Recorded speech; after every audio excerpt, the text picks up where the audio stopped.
Faslun ari ieu eta hiji pasal. Yajibu wajib ala kafatil mukallafina ka sakabe jalma atanapi ka sakabe pirang-pirang jalma anu mukallaf. Eusi mukallaf di dieu teh jalma anu baleg tur boga akal.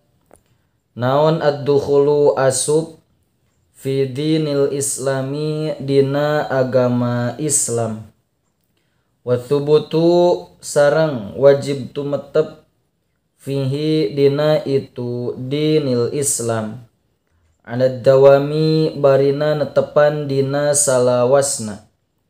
Wa tizamu sareng narima netepanana kana perkara lazima anu misti itu emma adaihi ka eta mukallaf minal ahkami barina tetep tina pirang-pirang hukum. Famimma maka eta tetep tina sapalihna perkara yajibu anu wajib naon ilmuhu nganyahokeunana eta emma wa'tiqaduhu sareng nekadekeunana eta emma mutlaqon barina mutlak wan nutku sareng ngucapkeunana bihi kana eta emma fil hali dina zaman ayeuna atanapi dina zaman harita ingkana lamun bukti eta jalma kafiron eta anu kafir wa illa jeung lamun teu itu kana kafiron fa fi sholati maka eta cukup dina nalika keur salat asy-syahadatani ari dua kalimah syahadat. Jadi mubtada muakhir tina khobar muqaddam lapad mimma.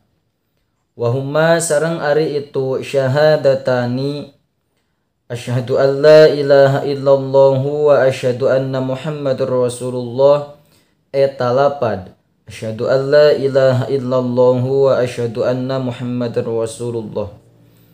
Wa ma'na asyhadu an la ilaha illallah sareng ari ma'nana lafad asyhadu an la ilaha illallah eta anta alama yen ngayakinkeun anjeun wa ta'taqida sareng yen nekadekeun anjeun wa tu'mina sareng yen ngimankeun anjeun tusaddiqa sareng yen ngabenerkeun anjeun alla ma'buda kana yen teu aya deui pangeran anu hak diibadahan bihakin kalawan sabenerna fil wujudi dina ayana illallahu angin Gusti Allah al ahadu anu sahiji Allah dina sifatna al awwalu anu sahiji Allah dina zatna al qadimu anu tiheula Gusti Allah teu aya mimitina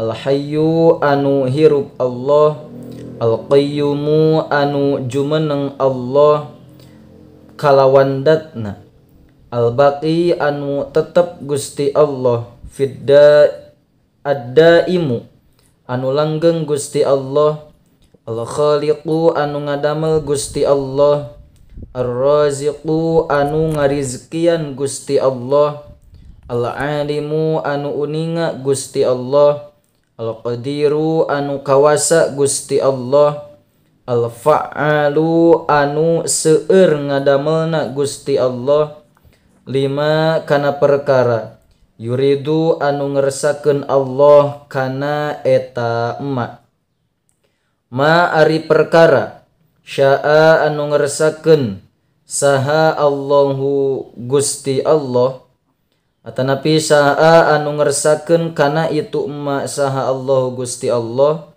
kana maka bukti itu emma wa ma jeung ari perkara lam yasha anu teu ngersakeun Gusti Allah kana eta emma lam yakun maka teu bukti atanapi moal bukti eta emma la haula teu aya daya upaya pikeun ngalakukeun taat wala quwata sareng teu aya kakuatan pikeun nyingkahan maksiat illa billahi kajaba kalawan pitulung Allah Al-aliyyi anu maha luhur Allah, al-azimi anu maha agung Allah.